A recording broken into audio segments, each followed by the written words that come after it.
Hi there friends, welcome back to another episode of Generation Tech. My name is Alan. Recently, one of our fans, Daniel Green, contacted us on Facebook Messenger and basically asked us to do a breakdown of the Slave-1 ship that we see Boba Fett pilot once again in The Mandalorian. Good idea, Daniel, since we've basically already have broken down almost every major faction's warships.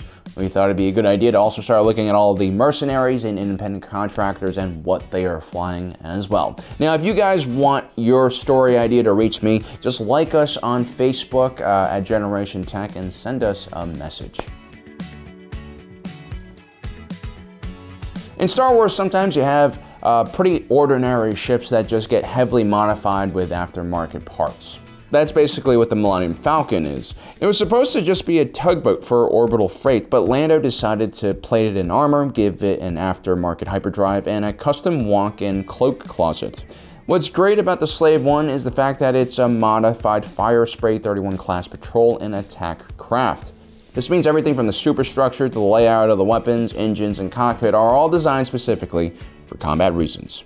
This is a ship design that's going to put more importance in speed, firepower, and defense rather than economy, something you would see on more civilian ships. At the time, the Firespray 31 class was being produced as a prototype for Quat Systems engineering. The highly maneuverable patrol crafts were mainly used as short-range interceptors which guarded and patrolled prisons and space stations. Jango Fett actually stole his Firespray from a prison orbiting the moon of Uvo 4, and he also managed to destroy all the other Firesprays while he was escaping, so he technically had the only Firespray in the galaxy for a period of time.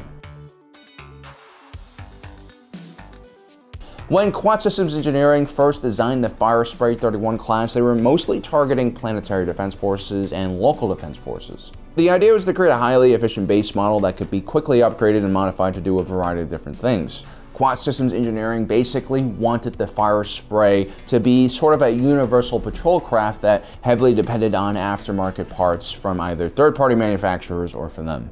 This naturally allowed an individual like Jango and then his son Boba Fett to continuously tinker with the ship and continue to add more dangerous toys onto the ship to the point where the Slave-1 just became ridiculously overpowered.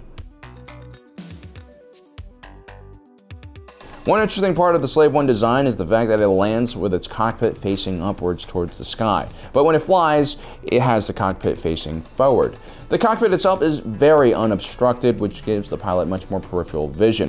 We found out pretty quickly after playing Star Wars Squadrons in VR that certain ships definitely have more blind spots, and it does make flying those ships actually a lot more difficult. Better yet, when the Slave-1 is in flying mode, it can basically position all of its weapons and placements and hard points towards the enemy it's facing. Just like with a B-Wing with its similar flying profile, the Slave-1 is designed to allow for optimal amounts of outgoing firepower. Standard Firesprays were basically only for short-range interdiction, so they were only equipped with a auto blaster. Unlike the more traditional modern blaster cannons, auto blasters created a high-intensity particle beam that would fire in powerful and deadly salvos. Unfortunately, due to the more volatile nature of this weapon, accuracy wasn't always great. And so Jango Fett would also add additional hidden laser cannons and concealed torpedo launchers onto the ship in order to increase its firepower, but at the same time, keep that firepower hidden from casual observers. Jango would also upgrade the targeting computer for the original auto blasters on the tail of the ship. Boba Fett would inherit Slave-1 after his father lost his head. The young clone would continue to upgrade the ship's many weapons and placements and concealed blasters. He would also equip the ship's torpedo launchers with devastating proton torpedoes, which were more effective against larger class ships. So while a lot of people might argue whether, the Fetts are Mandalorians in the first place, they definitely armed their ship in the same way a Mandalorian equips their Beskar armor, basically by covering every inch possible with weapons and defenses. Now, when I first saw the Slave-1 roaring into action in the second season of The Mandalorian, I kept on thinking to myself something that I'm sure a lot of you guys thought of. Please use the Seismic Charges. And when he actually did, I kind of went nuts. This was a very special weapon that Boba Fett's father Jango used with tactical precision. A Seismic Charge is essentially a super powerful concussion grenade. When it explodes, it sends out a concussive wave that can shatter asteroids and turn ships into dust. It was very useful as an area denial weapon, especially if an enemy fighter is tailing you too closely.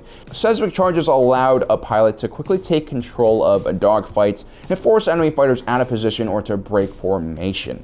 In my opinion, it's one of the best offensive and defensive weapons you can have on a starfighter. It basically replaces chaff and flares and can even stop like incoming missiles. It's a great tool to have.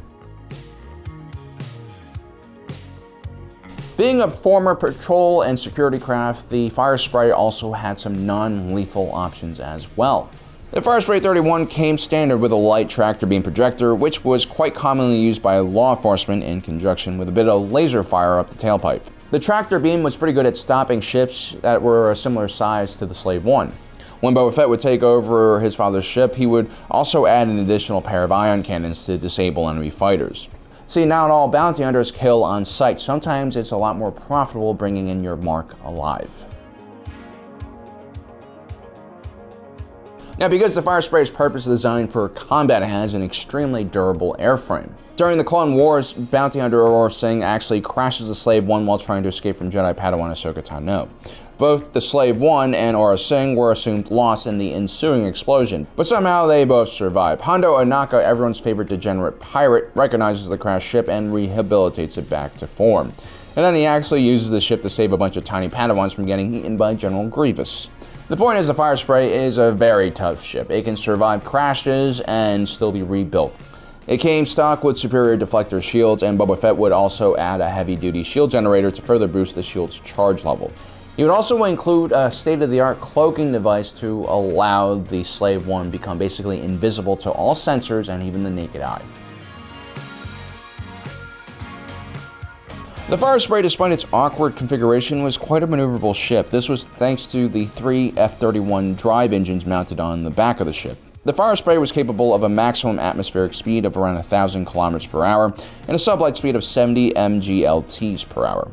Now, it didn't have class-leading sublight speed like an A-Wing or a TIE Interceptor or even an X-Wing, but it could keep up with things like a Y-Wing or the Millennium Falcon. Combine that with the Slave's huge amount of weapons and defenses, and you had a very formidable dogfighter.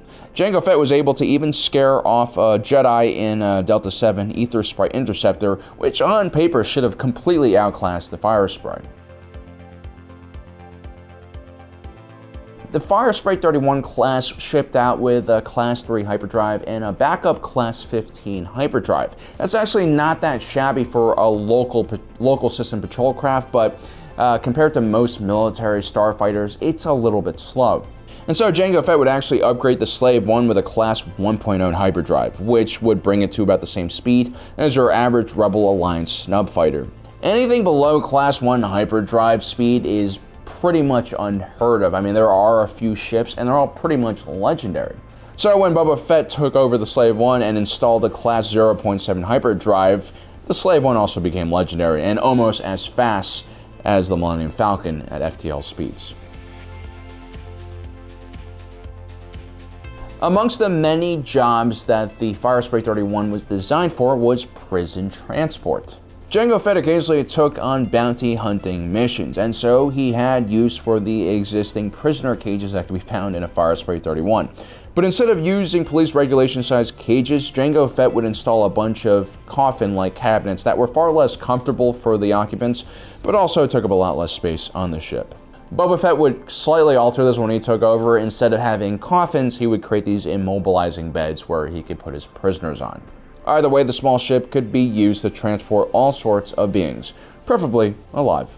So as you can see, the Firespray 31 class patrol craft is a really unique and cool looking ship, and the Slave-1 upgraded version is basically, you know, that airframe at its maximum potential. The Fetts really put a lot of money into this beauty. Anyway, guys, I hope you enjoyed today's episode. Don't forget to subscribe and hit that notification button down below so you don't miss out on the rest of our awesome content. As usual, thanks for joining us today. If you're watching this, you are Generation Tech.